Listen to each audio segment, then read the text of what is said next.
Greetings to you, my hi-fi and home theater brethren. My name is Dave and welcome back to my YouTube channel. In today's video, I'm going to talk about this Yamaha AV receiver, and also as a bonus, I'm going to show you my behind the scene home theater setup in the ASMR fashion. For those of you who like to watch those ASMR video, this is the hi-fi and home theater setup ASMR. Alright, so you're going to see me running cable, doing the connection behind the speaker and also behind the AV receiver. But before I begin today's topic, right, I'm going to ask a question. How many of you actually are living in a property where you can do the proper Dolby Atmos setup? I mean the complete setup. That is, you have the 4 or 6 ceiling height speaker. And then how many of you actually, you don't have the conducive environment that you can only use the reflective method. That is the Dolby Atmos enabled speaker method. That is, those speaker that looks like the normal speaker. You have the front firing driver. Then you have those firing at an angle, right, to hit the ceiling. And then for the sound to travel back to the listener. At least that is the theory on how it works. But my guess is most of us will be doing the reflective method. Right? Of course, there are a certain group of very lucky people. You have your own exclusive home theater room just for that purpose, right? So we don't belong to that. Why do I ask you this question? I think later in the video you'll understand why. Okay, but before I even really begin today's topic, I just want to let you know that this is not a review video and not a like how-to setup video, right? I just want to share with you my journey. And this is meant to be a very friendly talk, right? Just like those fireside chat, right? So I'm gonna chat with you, my community friends, right? If you're those who are very high end and then you want those very accurate information, I think you can skip this video. There are tons of other videos that you can watch. And if you are those, let's say you are suffering from insomnia, right? Or you have difficulty sleeping at night, watching this video will guarantee make you fall asleep, right, midway to the video. So there's no need to depend on any medication, right? So this is one thing good about my video, one of the benefits for my video, right? I think I need to, before I talk about the home theater, my setup, right, I think I need to give you some perspective so that you understand where I come from. I'm going to share with you my hi-fi and home theater history. So my very first home theater AV receiver was the Yamaha, of course the Dolby Digital model. That was about more than 20 years ago. And during the time, I can't remember the model, but during that time, the source, right, of the video is actually the LD, the laser disc. At that era, you cannot just output the digital signal from the laser disc player to the AV receiver. You need to go through this little device made by Yamaha. It's called the RF modulator. It's the radio frequency modulator. Modulates the AC3, the signal from the LD. Then it turns into a digital signal where that's the AV receiver can understand, and then you output into the normal Dolby Atmos. Right, that's the 5.1. After that, I had it for a few years until then I think it spoiled or something like that. I sold it away and then I bought a Denon AV receiver. I think that was the second from the top of the line. It was a very powerful AV receiver and even a very good stereo integrated amplifier if you're listening in direct mode, right, in 2 channel.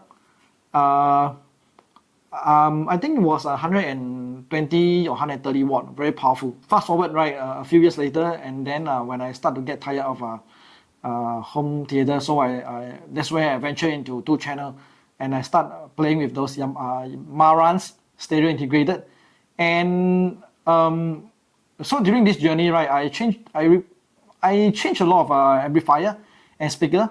Then I upgraded to something more expensive. I think it's pronounced as Premier or Premier. It's a very thin amplifier, but it's very heavy because it's a dual mono. It has 2 toroidal transformer inside. Then of course I got my first Dolby Atmos and AV receiver. That's a Yamaha Advantage A2A. You can watch the video in the link. In fact, that was my very first sound system review video. So after some time, I also grew tired of the home theater thing, right? But at the time, although it was Atmos AV receiver, but I only run 2 ceiling height because I do not have the space for 4 speaker. Mainly because I have a small living room and I have a ceiling fan, so it's not impossible to run 4 speaker.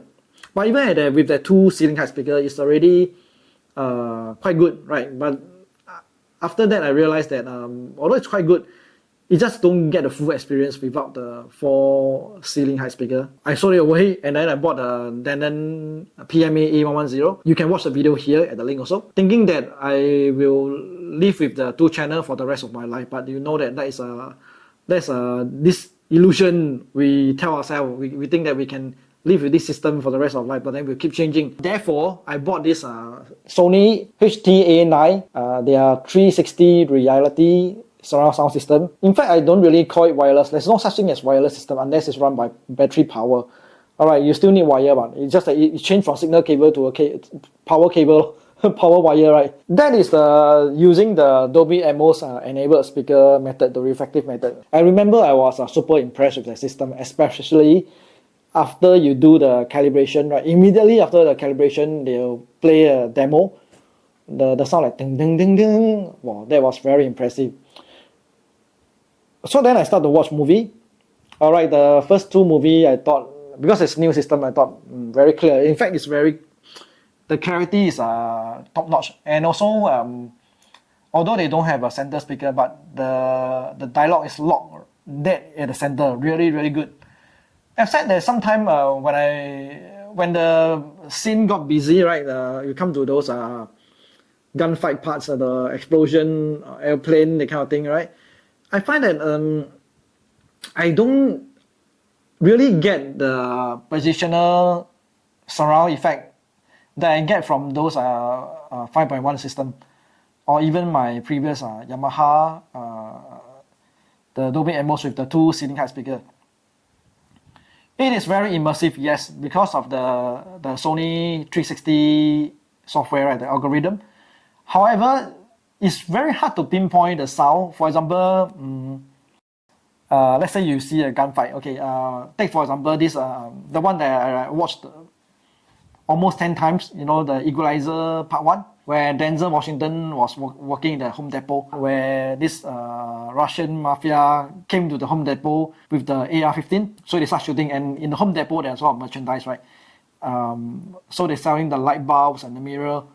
Wow, those when the bullet hit the mirror, hit the light bulb, right, the glass shattering, right? So you can hear the pieces, and then the spent shell, the bullet cartridge, right, drop on the floor. You can't really pinpoint the bullets drop on the left or the right. It's just a messy sound, although it is very immersive. So later I realized that I don't think it's the problem with the Sony system. It's just that the speaker was placed too close to me, the 2 rear speaker, just like this speaker with me now, this distance, exactly this is this distance. So what I'm hearing is instead of hearing this the up-firing sound to the ceiling and reflecting to me, I hear it directly from this up-firing driver, plus the driver in front. So there's no phase difference, there's no time difference.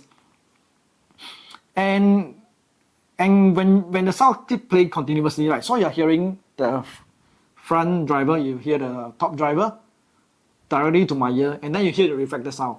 And we need to understand that sound is a form of energy, right? It's an energy. So you need to have enough energy I mean loud enough, right, to hit the ceiling and then for it to bounce back. Because when you fire up the ceiling, right, when you travel through the distance, because it's a much further distance, you lost energy during the traveling, and then for it to reflect, and it lost more energy. And when by the time it reach you, right, so it just don't work so well. I find that. So for my environment, I think it's not so conducive to own that kind of system, right? Therefore, I sold it away. And again, I told myself that it's okay. I have my Denon. I can always. I'm an audiophile. I'm a serious audiophile. I listen to music, right? Just pure music lover. I think you know that the kind of belief, it's a very weak belief, and it doesn't last very long. So soon I was already going through the internet and looking for another AV receiver. Yeah, no choice. I cannot use those software driven, like the Sony 360 thing. I need to have physical speaker, and yet I cannot afford to install ceiling height speaker. So what do I do? And after weeks, right, of decision making, deliberating, I think I will go back to the 5.1. And since I want to go back to the 5.1, I have a lot of choices on the second-hand market. And then I start to remember the very first Yamaha AV receiver I told you just now. The very first AV receiver that I bought with my first paycheck. At the time, what really attracted me was the Cinema DSP, which other brands do not have. Even now, they do not have it. And also this thing, the display is in orange, or they call it amber. And I saw this model. This is a pretty high-end model. The display was in perfect condition, especially when you activate the Cinema DSP, right? And when I decided to buy the Yamaha amplifier, I know that it's not just about buying the amplifier. I need to rerun the cable. All right. So yeah, I'll let you enjoy my behind the scene. Make sure you have a good speaker to hear the ASMR effect or your headphone.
How was that? Was it therapeutic enough?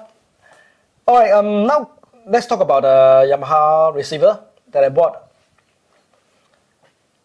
Let's talk about sound. I think many people are very curious with what does this Yamaha proprietary technology, that is the presence speaker. What does it? What do they do? Right, the two speaker that you mount above the front left and right speaker. That is according to the instruction, you need to mount it at a 1.8 meter height. Just to give you a description, right? What does this presence channel do? So imagine I can only use I can't really explain to you the sound because of my limited vocabulary. But I can use a certain movie scene that I think most people will be familiar with, right, to describe to you. The one that's most obvious, right, is this Terminator 2, The Judgment Day. The part where Sarah Connor and the Arnold Schwarzenegger, with these scientists, they went back to the office of the scientists. It's called the Skynet or Cyberdyne, something like that.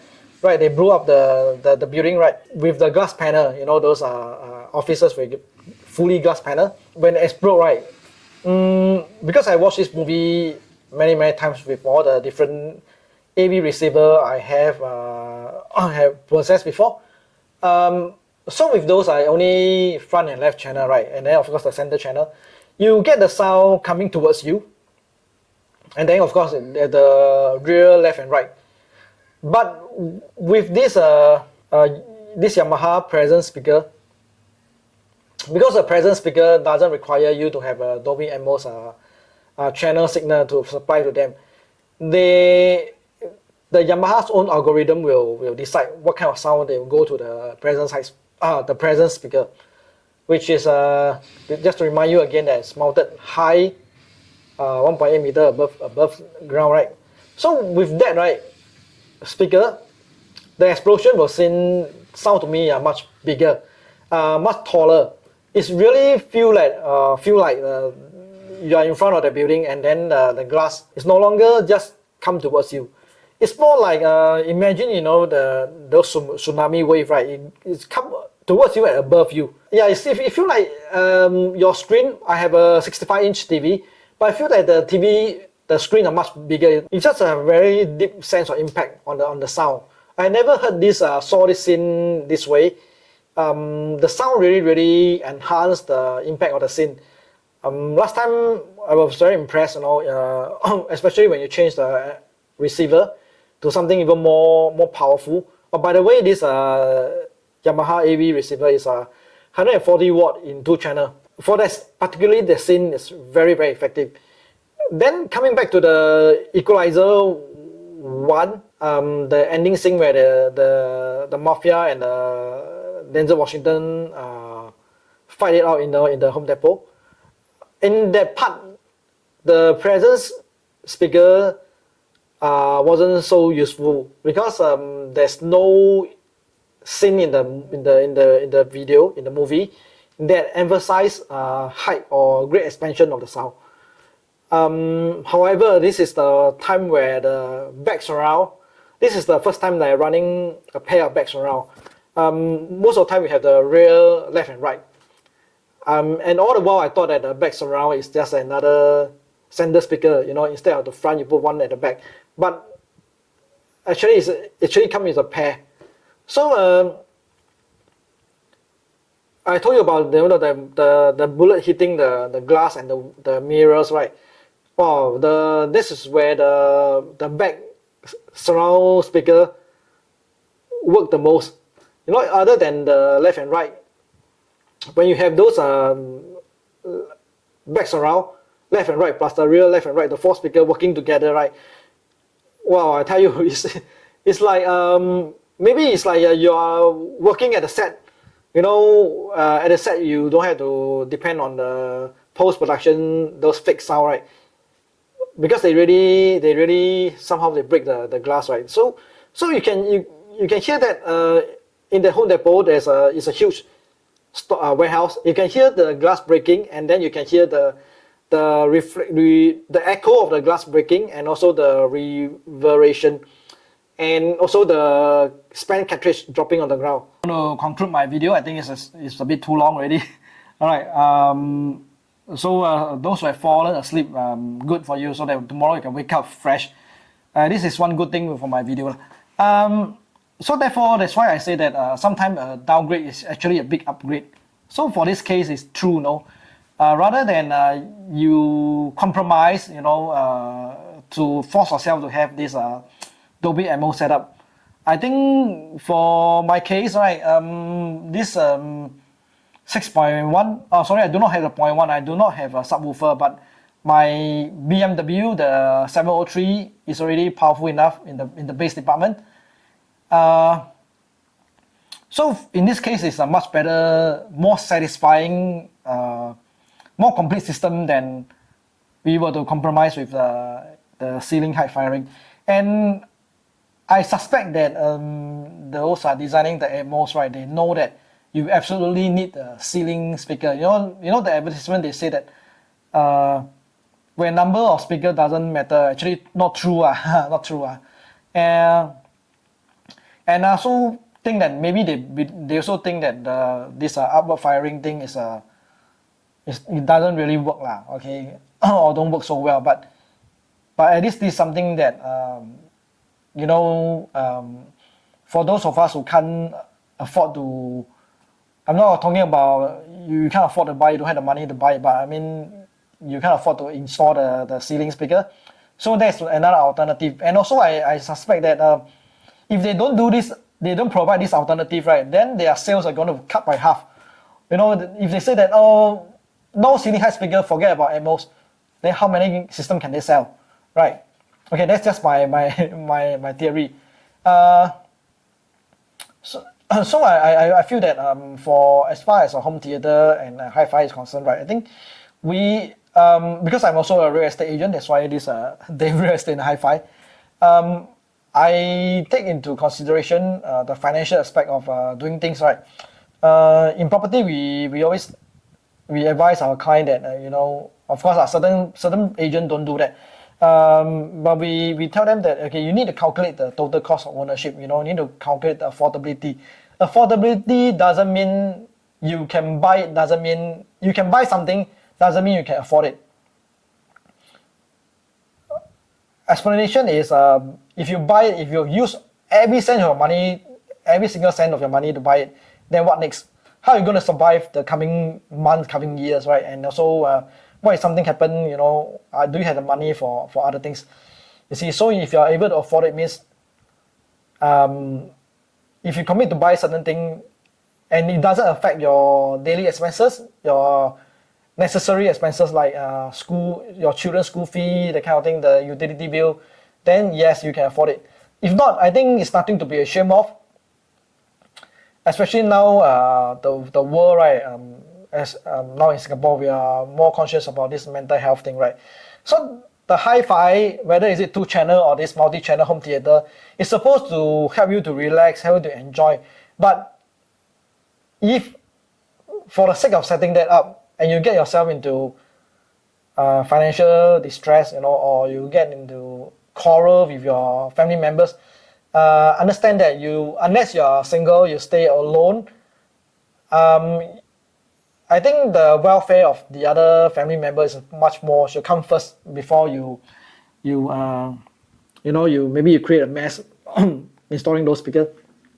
I've been to someone's house where the living room, the bedroom are all full of high sound system devices, those amplifier, you have those valve amp, power amp, speaker, a lot of things. Then you can't even really walk, and to me it's like it's quite irresponsible, as a father, as a husband. You see, that's not the kind of environment you want your children to grow up with, right? You need to have to give them space. Yeah, so so in conclusion, ending my video, I want to take this opportunity to raise some mental health awareness. All right,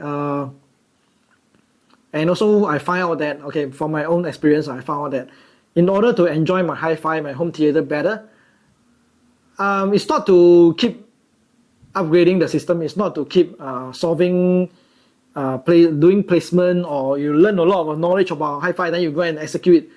Actually, it's not that. You need to go out, get out of your house, right? You can go for a walk, go for a jog, go hiking, take a walk at the beach, just like me, go cycling. You go and get some sun, you get sweat it out. When you come back, right, then you appreciate your sound system. That actually enhance the way you can absorb the enjoyment from your system. So important thing is you need to stay happy and don't worry about what other people think about you, or don't set a high expectation for yourself. We can't predict what's going to happen tomorrow.